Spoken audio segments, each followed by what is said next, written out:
ગુરુ માતા સુદીક્ષાજી, સાત સંગાતજી, પ્રેમથી બોલજો, ધન્ય નિરાકારજી. આજે આપણે પરમાત્મા તત્વનું જ્ઞાન, તે એક જ નિરાકાર તત્વમાંથી જગત બને છે, તે સંસારને બનાવે છે, સંસારનું પાલન કરે છે, સંસારનો નાશ કરે છે, વેદોનું જ્ઞાન આપે છે, સારા ખરાબ કર્મોના ફળ આપે છે. જે શરીર બને છે તે પંચમહાભૂતોનું છે. તેમાં 5 કર્મેન્દ્રિયો અને 5 જ્ઞાનેન્દ્રિયો, 5 માત્રાઓ વગેરેનું સંચાલન મન કરે છે અને તેને પ્રેરણા, તે બુદ્ધિ આપે છે. તેને પ્રકૃતિ કહેવાય છે. તેને ચેતન કરનાર આત્મા છે. તે આત્માનું જીવન, તે પ્રાણ છે ને તેમને સંચાલન નિરાકાર સર્વવ્યાપી સનાતન પરમાત્મા કરે છે. છતાં દરેક જીવ એ વ્યાપક પરમાત્મા સ્વરૂપ જ છે. આ ઉપનિષદ 100નો સાર છે. તો બીજો નંબર, આત્મા જે મનુષ્યમાં છે તેવો જ સર્વ પ્રાણી માત્રમાં છે. ગર્ભના ઓરથી જન્મે છે 21 લાખ, એમાં પણ એવો જ છે. ગર્ભથી જન્મે છે પશુ પક્ષી જાનવર વગેરે, અને યરાજુ જે ઈંડામાંથી પશુ પક્ષી જન્મે છે એમાં પણ એવો જ છે. ને 21 લાખ પરસેના વડે જીવજંતુમાં જન્મે છે તેમાં પણ એવો જ છે. ને 21 લાખ વનસ્પતિ જે છે એમાંથી જન્મે છે. તે બધા જ જીવ સમાન છે. આ મનુસ્મૃતિ પાના નંબર 6, શ્લોક નંબર 43-49 પુરાવો છે. તેમ પૂર્ણ છે, તેમાં સમાન ભાવ રાખવાથી એકતાનું સંગઠન થાય છે. પરંતુ સંપ્રદાયમાં જવાથી એકતાનું સંગઠન થવાનું જ નથી. મંદિર તો પરમાત્માએ વિશ્વરૂપી મંદિર બનાવેલું છે. તે વિશ્વરૂપી મંદિરમાં પોતાની ફરજ મુજબના સત્ય કર્મ કરવાથી કલ્યાણ થાય છે. તો પથ્થરની મૂર્તિની પૂજાથી જ્ઞાન મળતું નથી. જ્ઞાન તો જીવતા સદ્ગુરુ વડે મળે છે. જે હૃદયમાં રહેલા પરમાત્માની પૂજાથી જ્ઞાન મળે છે. આ મૈત્રી ઉપનિષદ પાના નંબર 67માં પુરાવો છે. તો જુઓ, જળમાંથી તરંગની ઉત્પત્તિ, સ્થિતિ અને લય, તેમાં સર્વ અવસ્થાઓ કેવળ જળ ને જળ જ છે. જળનો આમ તરંગ હોય એ જળમાંથી જ ઉઠે, એ પાછો જળમાં જ મતલબ લય થઈ જાય છે, તો એ જળ જ છે, બીજું કાંઈ જ નથી. એમ પરબ્રહ્મ થકી જ સર્વભૂતોના ઉત્પત્તિ, સ્થિતિ અને લય, તેમાં સર્વ અવસ્થામાં જ કેવળ પરબ્રહ્મ જ છે, બીજું કાંઈ જ નથી. આત્મા ચેતનનું બ્રહ્મ, ભગવાન ચૈતન્ય યાદ સદૈવ રહે. ભગવાન આમ યાદ રહે સદૈવ, એ કરવાનું. એટલે બધું જ થઈ ગયું સમજો. ભગવાન યાદ રહ્યા એના સિવાય બીજું કશું જ કરવાનું નથી રહેતું. આ પોતાના સંસારિક વ્યવહારિક કામ કરવાનું, પણ ભક્તિ માટે કશું કરવાનું રહેતું નથી. તો આત્મા જ્ઞાન કાંઈ ગોખવાની વસ્તુ નથી, કૃપાની વસ્તુ છે. પરમાત્મા અમને સત્ય પ્રેરણા કરો. તે પરમાત્મા અમારા આત્માથી જુદા વ્યક્તિ નથી, એક જ છે. તે પ્રગટ થાવ. આમ ખરા અંતરથી, ભાવનાથી પરમાત્માને પ્રાર્થના મહાત્માઓએ નિરંતર કરે છે. એને તેમની કૃપા પામી તેમના સ્વભાવને પામ્યા છે. તો આ અમને સદ્ગુરુજીનો આદેશ છે. હોશિયાર થવાનું નથી, સરળ બોલવાનું નથી, કોઈ પર છાપ પાડવાની નથી, માત્ર નિરાકાર પ્રભુ જેવા થવાનું જરૂર છે. નિરાકાર પ્રભુ કેવા છે તેવા થઈ જાઓ ભાઈ.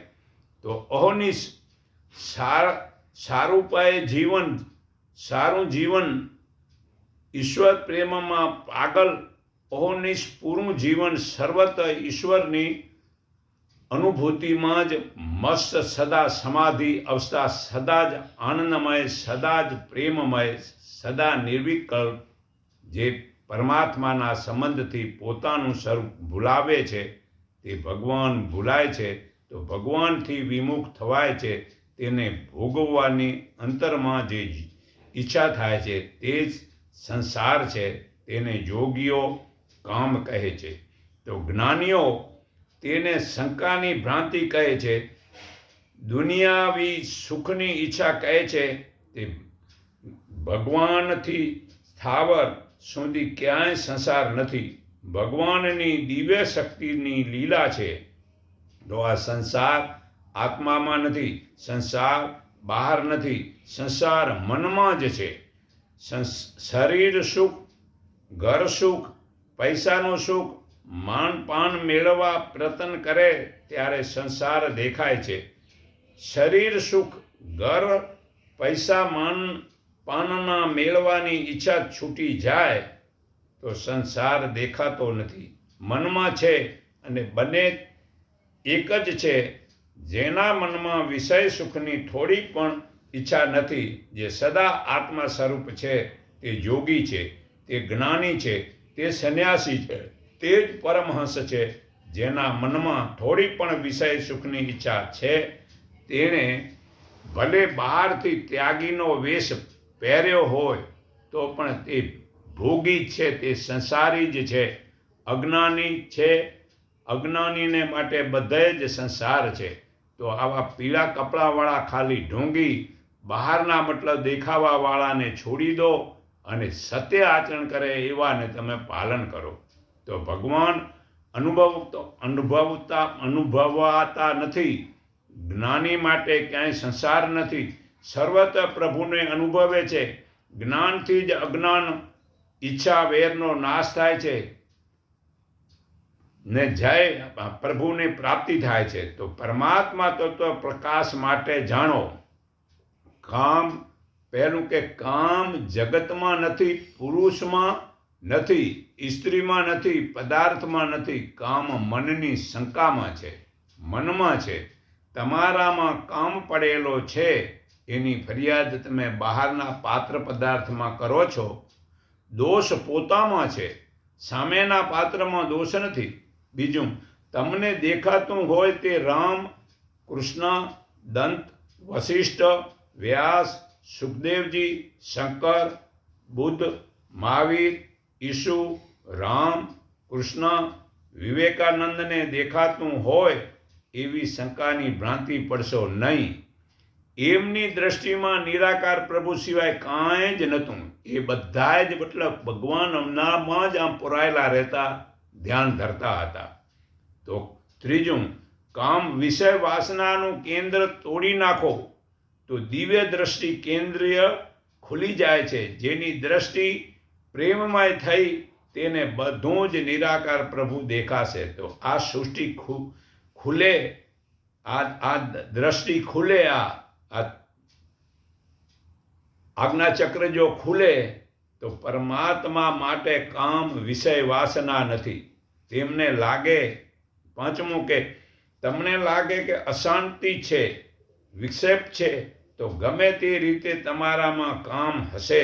છઠ્ઠું, વિશ્વ શાંતિનો પ્રચાર કરવાની જરૂર નથી.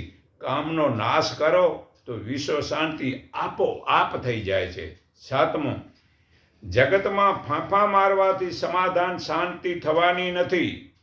કામ જય કરો, કામનો નાશ કરો ને અંતર્મુખ થાઓ અને પ્રભુનું ધ્યાન ધરો.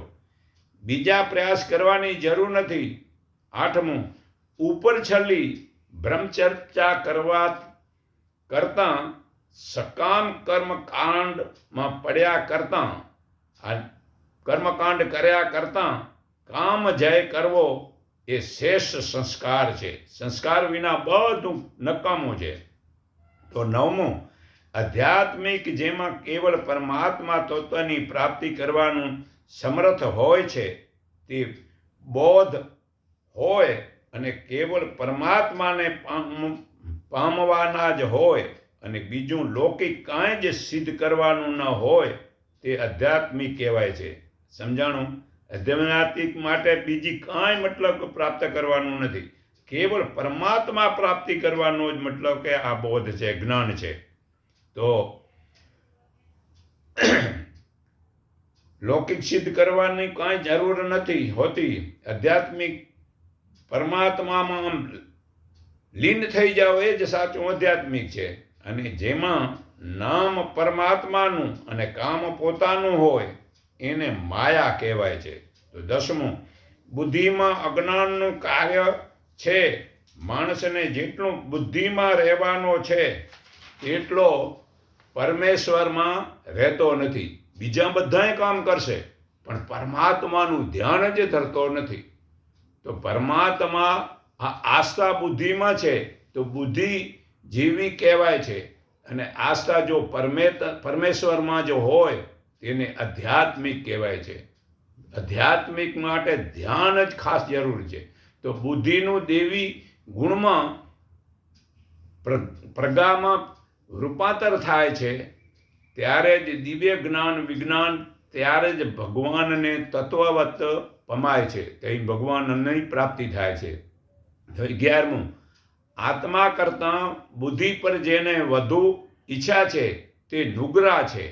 અને જેને આત્માની પ્રેરણા પ્રમાણે વર્તે છે તે સુગ્રો છે. 12મું, અંતર ચોખ્ખું હોય અને પવિત્ર સાધુ મહાત્માના સંગમાં રહી જે લાભ થાય એવો લાભ બીજે ક્યાંય ન થાય. પણ છતાં માણસો આ લાભ છોડી અને ન લાભ થાય એમાં જ પડ્યા રહે છે.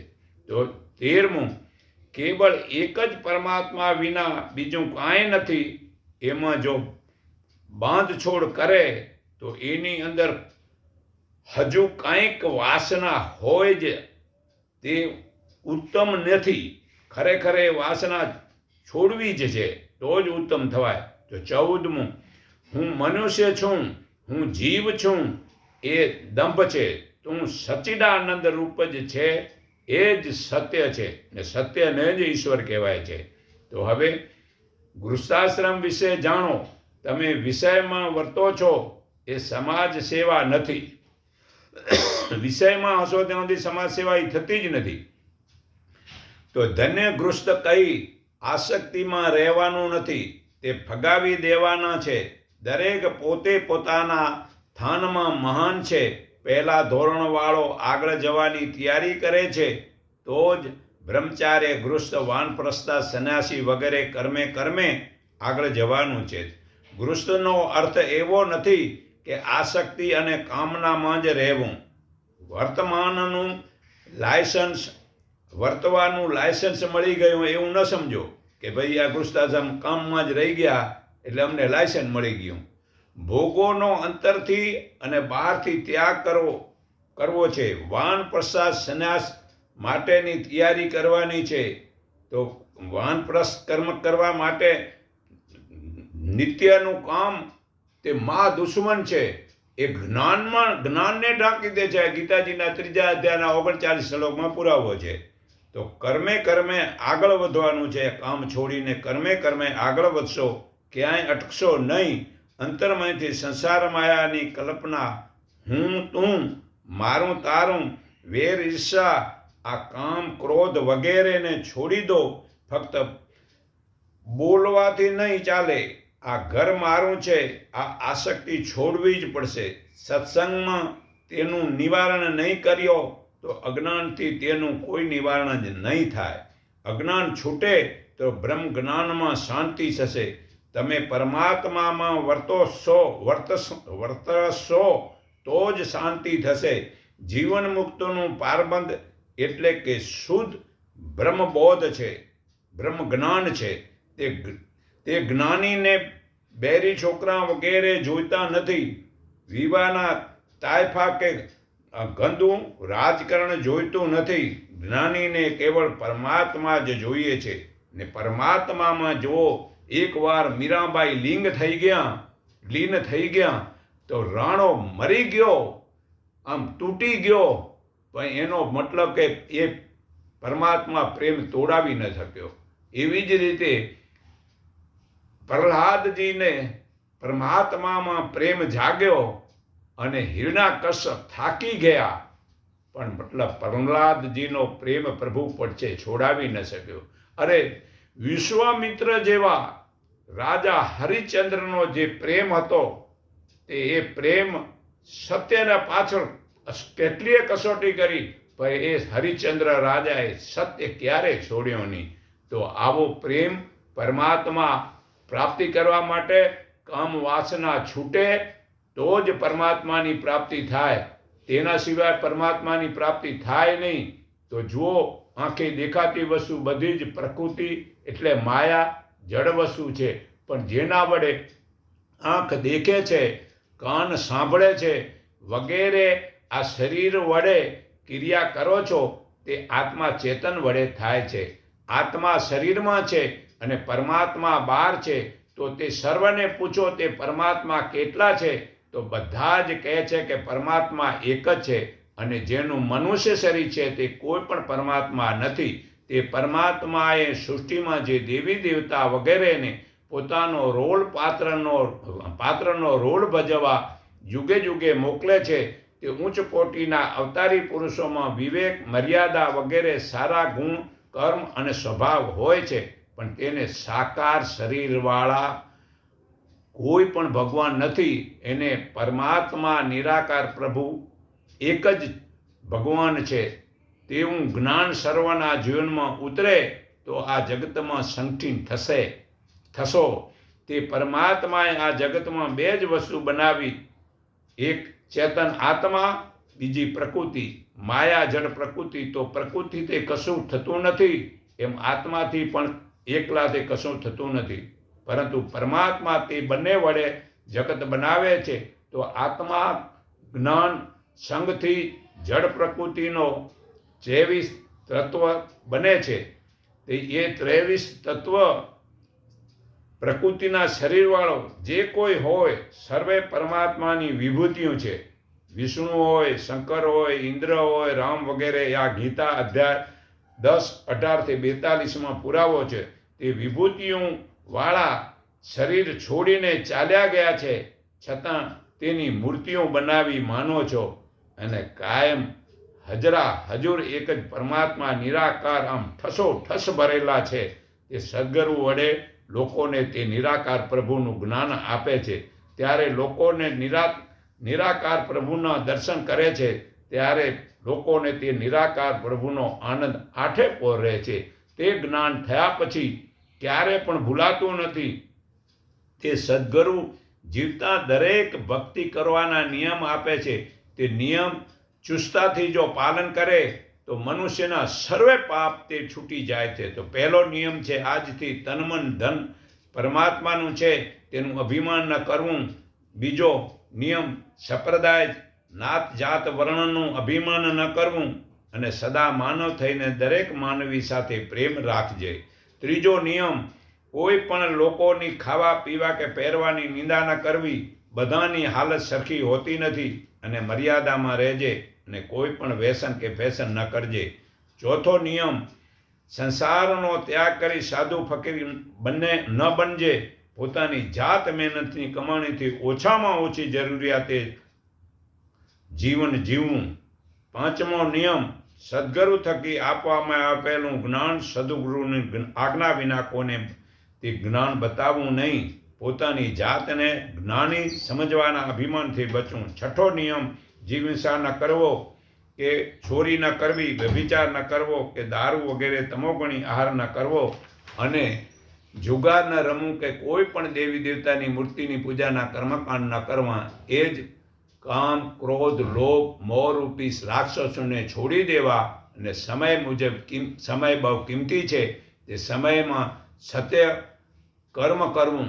તે સવારના 4 વાગે ઉઠી અને પોતાને ધ્યાન ધરવું. પણ કોઈ પણ દેશ વિદેશ ફરવામાં ફાલતુ સમય ન બગાડવો, અને ટીવી જોવામાં કે ક્રિકેટ વિદેશી રમતમાં, મોબાઈલમાં કે જન્મદિવસ ઉજવવામાં ન બગાડવાનો. જે પ્રાતકાળે બ્રહ્મમુહૂર્તમાં ઉઠીને નિત્ય કર્મથી નિવૃત્ત થઈ પ્રાણાયામ અને વ્યાયામ અને ઈશ્વર ધ્યાન કરવું. જો ગયેલું ધન ફરીથી મેળવી શકાય છે, પણ ગયેલો સમય ફરીથી પાછો મળતો નથી. તો ધનથી જેમ સમયની તિજોરીમાં બંધ કરી રાખી શકાતો નથી, તેથી સમયનો સદુપયોગ કરો.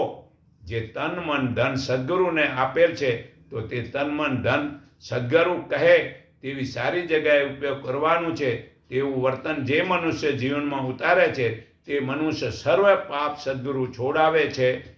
તે જે જેસલના બધા જ પાપ છોડી તોરલે વીર બનાવ્યો તે પુરાવો છે. પછી સદગુરુ તેવું જ્ઞાનથી તેમને મનુષ્ય પછી ગ્રહ શુકન મુહૂર્ત વાર તિથિ દિશા કે કુંડલીના શંકામાં પડતો નથી. તે જ્ઞાનીઓને કોઈ પણ ભૂત પ્રેત કે મેલી વિધાની નડતર થતી નથી. તો નિરાકાર પ્રભુને જે ઓળખે છે તેવા બ્રહ્મજ્ઞાની એક જ પળમાં નિરાકાર પ્રભુના દર્શન કરાવે છે. તે જ્ઞાન હાલમાં સમયમાં સદગુરુ સુદીક્ષાજી આપે છે. તે નિરાકાર પ્રભુનું જ્ઞાન સંત પ્રકાશ નિરાકારી મંડળ, ઇન્ડિકેપ 3 રસ્તા, માયા સિનેમા રોડ, કુબેરનગર, અમદાવાદમાં મળે છે રવિવારના સવારે. હું સર્વના હૃદયમાં રહેલા પરમાત્માને હું મારા હૃદય ભાવથી નમન કરું છું. એકને ઓળખો, એકને માનો, એક સંઠી બનો, સૌનું કલ્યાણ થાવ, સૌ સુખી થાવ. એટલું કહી હું મારી વાણી વિરામું છું.